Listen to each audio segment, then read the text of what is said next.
What's up, fellas? Finally back on the engine for the pickup, the Nite. I was messing with the red car for last week or so, but I finally got that sorted out. Had an issue with the, I thought it was the fuel pump, turned out to be a combination of the MSD ignition box and the PIP or TFI module on the distributor. They were both a little flaky and causing issues. Made it seem like it was out of gas. I'd have swore it was the fuel pump, because it would start up and then it would die. You know, it kept on doing that. It just like try to give it gas and it just blew up. And then when I pushed on the Schrader valve on the fuel line, it was just, fuel would just dribble out. So I guess it was just maybe something in the circuitry shut off the fuel pump, or I hadn't even looked to see what the TFI module runs. You know, the circuitry goes through the EC relay, the fuel pump relay. Maybe it's shutting off, I don't know. But anyway, runs good now. Just so now I've been driving it to work most of this last week, and now I can start working on this. It's finally cooled down. It's like 75 this morning, which might not be cool to y'all up in the northern tier, but it sure feels cooler now. Down to for us, you know, when the overnight lows are in the middle 80s, 75 feels nice. So let me flip you around here. You see I got the oil pump on, oil pump pickup on, everything's torqued. I've always got a little bit of gasket overhang right here where the timing cover meets the block. You always got to trim that thing off whenever you put a new timing pump cover gasket. I forgot that I left the fan on, but new spill here. I put a little bit of black RTV on them little tabs right there. Same up here, and then just a smudge on that rib. I just get it on those two ribs here for the gasket, and it is ready to go on. This is a new pan because the old one had paint on the inside and out, but it was bubbled up and flaking, and I didn't want that to get into the pickup screen. So for $70 for a brand new pan, a little bit of cheap insurance, I thought, so I went with it. I didn't want to have that in the back of my mind about a paint chip clogging up the oil pump strainer. So got the RTV on there, it's getting set up, and I'm gonna get this oil pan on. I'll catch you in a bit. Alright guys, so the pan is on. I'm gonna take it off of here and put it on my little like a little cart that sits on there, so I can take and pop out the bushing, put the seal saver on here, and put the rear main seal on, and then I'll just put a black RTV all around that and the rear main seal, make sure it don't leak. I always check that to make sure it's kind of an even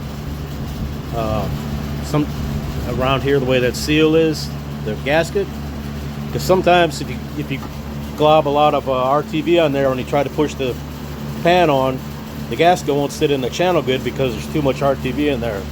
So I always just put a little thin skin on there to make sure it's got some on it, but it don't need to have a whole lot.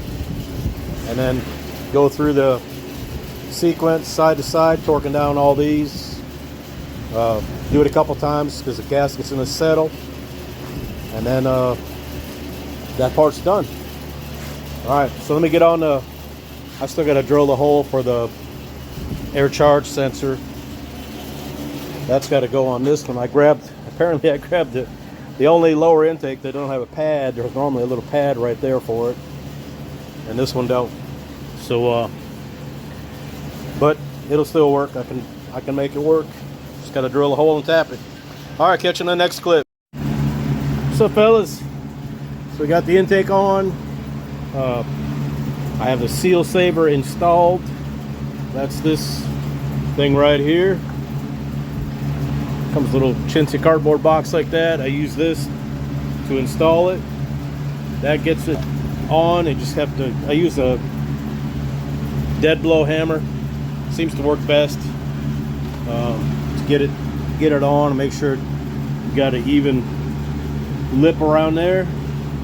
And then I'm gonna put this seal on. It's the brown one, 40620. Don't use the fancy one, the PTFE or whatever. I've used those a couple of times and they're garbage. So this driver, you can use it to install the seal saver and the seal itself. They sell them on Rock Auto. I forget how much they are.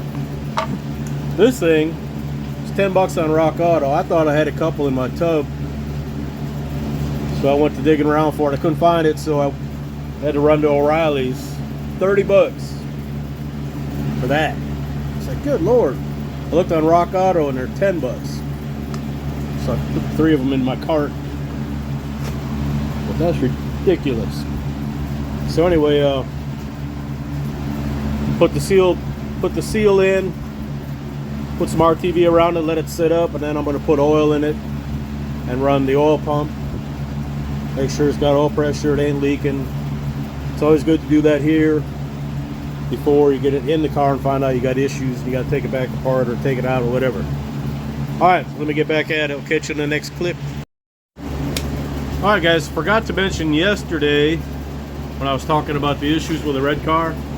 I kind of touched on it, but I just had a brain fart. It wasn't not only the ignition was kind of intermittent, the MSD. It'll run with the MSD, but it's just kind of like you'd be driving along and it'd go up, up, up, you know, every once in a while. It's just kind of random, like in a cutout.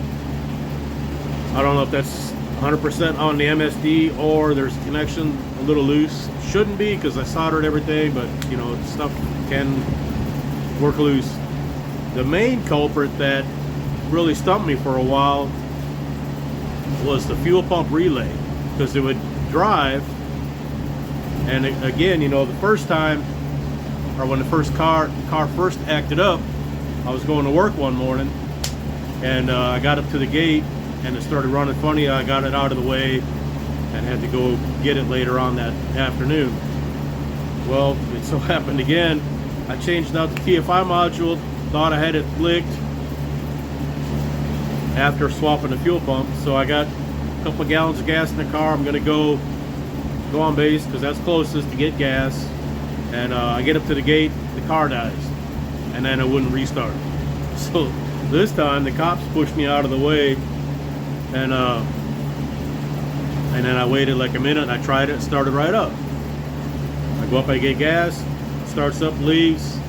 I get down by my place, there's a 4-way stop, and a cop had followed me from the time I came off base till I got to the 4-way stop. I get to the 4-way stop, the car dies.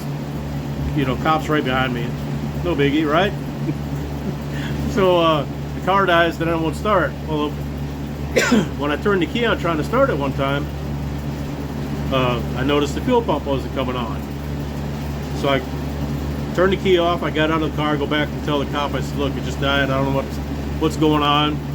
And I waved the cars behind him around me, and he and I were gonna push it off to the side. And I said, let me try it one more time. I get in it, it starts. So I said, I'm gonna go, thanks for your help, blah, blah, blah. And I leave. Get home, turn it off, try it again, fuel pump don't come on. It's like, well, we checked obvious first. So I went down underneath the seat, grabbed the fuel pump relay, and it is hot. So that immediately went in the trash, put a new fuel pump relay on. I haven't had any issues since. So that was, fuel pump relay is kind of acting up weird after you drive it for a couple of minutes. It gets hot. Once the car dies, then the fuel pump won't come on again. When you turn the key on, obviously it won't start. So that's why I was getting fuel dribbling out of the fuel rail and I thought the fuel pump was bad, when really it probably wasn't the pump at all. It was probably just that relay. Always check the simple stuff first. Anyway, just want to pass that along. I'm going to get back to working on this pickup, our engine for the night. Later. Alright guys, we got this just about out. All I did was put some grease up in the front of the pilot bearing, because we're going from well, we had a manual transmission on this before. Now we're putting automatic, or going to automatic, sadly. But might try this to see how it works out. I got it partially out. See how that just popped out? Might still be in there a little bit, yeah. Alright, so got to put a little more. Oh, there we got it. That's all it is. A little messy, but it works. Use the heaviest grease you got. I put some really light grease in there at first, not realizing it's going to work its way around the inside of the fitting, because it's not a real tight fit. This is just something I made when I worked at the gun range. Took a piece of bar stock, turned it down. I forget what the measurement was, but even if you just got like a T5 input shaft, I've got a couple that are got all the teeth stripped off, so I could probably use one of them to work just as well. But it does work. Some guys I've heard use the soap, you know, cut some shavings of soap, candle wax, candles. I mean, anything would work. I mean, water would work if you could put it standing straight up and you had a good seal around there. But that's thick stuff works better, because, like I said, you need to keep all the pressure inside. So that's it. I'm gonna get the balancer on here and then put the bolts on, because these bolts go all the way through. Oh, that ain't gonna fit. So I got to have the harmonic balancer bolts on before I put oil pressure to it, or not harmonic balancer, good lord, flex plate. Bolts go all the way through on this, so I got to put some sealant on the bolts, put it on, then I can turn the oil pump. All right, I'll catch you in the next one. All right, all the bolts are in. Put a little black RTV under the head. Torque to 80 foot-pounds. I got all the grease cleaned out of here. That's how deep that cavity was in the back of the crank. A lot of grease that can go in there. Like I said, you got to fill all that up in order to be able to push the bearing out, or bushing, whatever. So I got 5 quarts of Walmart's Finest going in there. I went ventured into Wally World yesterday morning. They don't have, they used to sell Mobil, just regular oil, and they don't have it anymore. So I was going to get Castrol 5 quarts at 10.30, just regular stuff. It's $25, and this was $22, and this is full synthetic. So whatever that means for Walmart stuff. But this engine's been run before. Yeah, short block anyway. So I don't need to have just conventional oil. This will work for what I'm doing. Run it for a little while and change it, and then start regular schedule.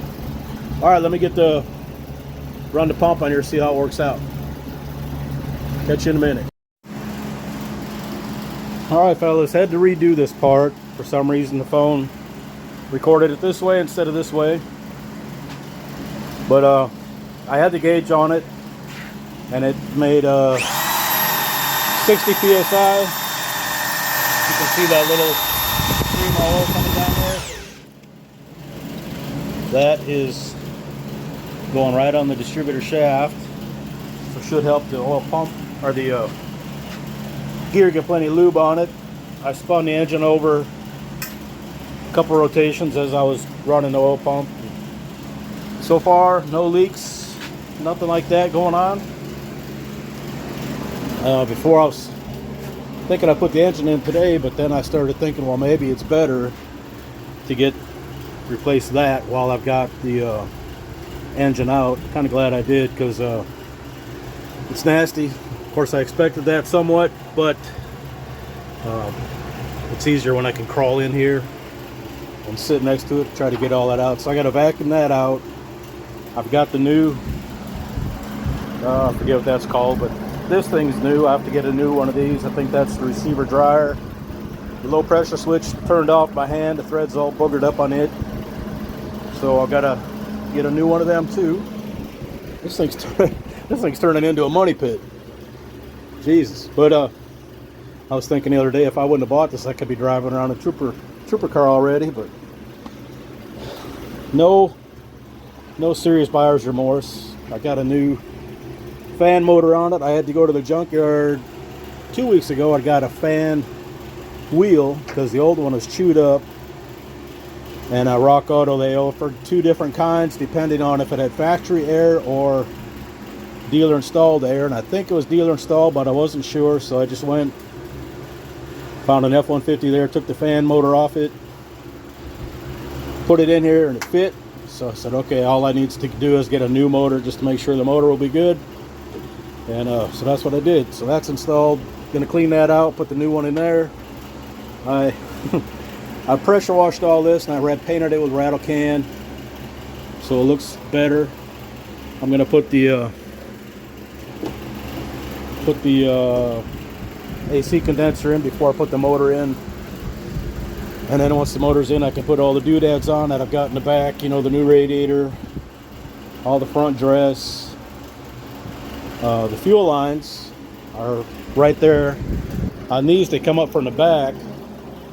Rodney was gracious enough to give me his whole old manifold off the van, but the van hooks up different. See how this connector is here and that's there? This is the truck one, so this is a little different angle, and then this is over here pointing out this way, whereas back here it's like so. So this should be okay. I don't think it'll be an issue because it's gonna come into here, and this should be fine too. The reason I didn't use the one that came on it is because you can see up in there how crusty it is. It had a lot of rust in it. This one too. I just wasn't comfortable using that. I mean, it would probably work. I guess by all rights it was working when I took it off, but it's just all rusty, and I just didn't want to take a chance of tearing up the O-ring on top of the injector and dicking it up so that it would leak. So, and he gave me the injectors too. Big shout out to Rod for coming through on that from his latest carb conversion. So that's all pretty much done. Just got to get it into there. Just got to get that ready first. All right, I'm gonna put this, I'll string all this garbage together and put her up on the interwebs. I appreciate y'all. You made it this far through all this. All right, later fellas.